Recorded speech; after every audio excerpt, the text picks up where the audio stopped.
ऐसा बेटा बहू भगवान किसी को न दे। रात के ठीक 2:30 थे। घर में अजीब सी खामोशी थी, लेकिन उस खामोशी के भीतर किसी के रोने की आवाज दब दब कर निकल रही थी। दरवाजा अंदर से बंद था और बाहर ठंडी जमीन पर बैठी एक बूढ़ी औरत कांपते हाथों से अपनी छाती पीट रही थी।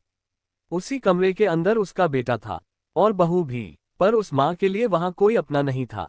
शारदा देवी ने कभी सपने में भी नहीं सोचा था कि जिस बेटे को उसने 9 महीने कोख में रखा, वही एक दिन उसे घर के कोने में भी जगह नहीं देगा। पति के गुजरने के बाद उसने अकेले ही रमेश को पाला।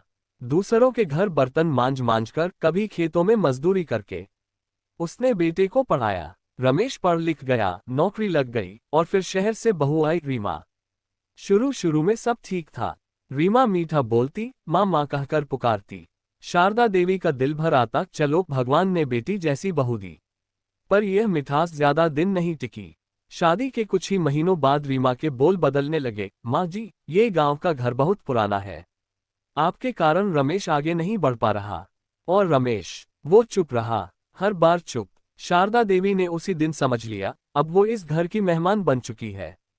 धीरे धीरे उसका कमरा बदलकर स्टोव बन गया। उसकी थाली छोटी होती गई।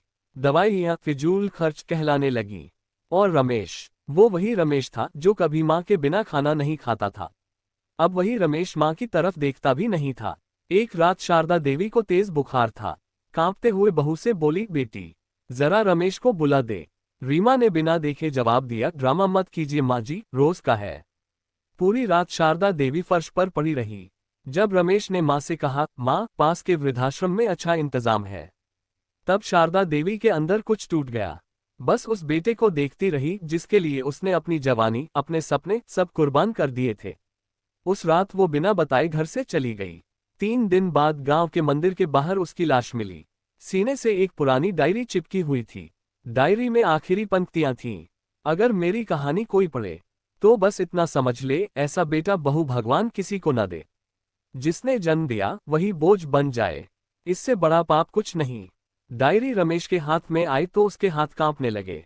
रीमा चुप थी। पहली बार। आज भी वो घर बड़ा है, सुख सुविधाएं हैं, पर दीवारों के बीच एक सन्नाटा है जो हर रात रमेश से पूछता है, माँ को निकालकर, क्या सच में तुम्हें चैन मिल गया?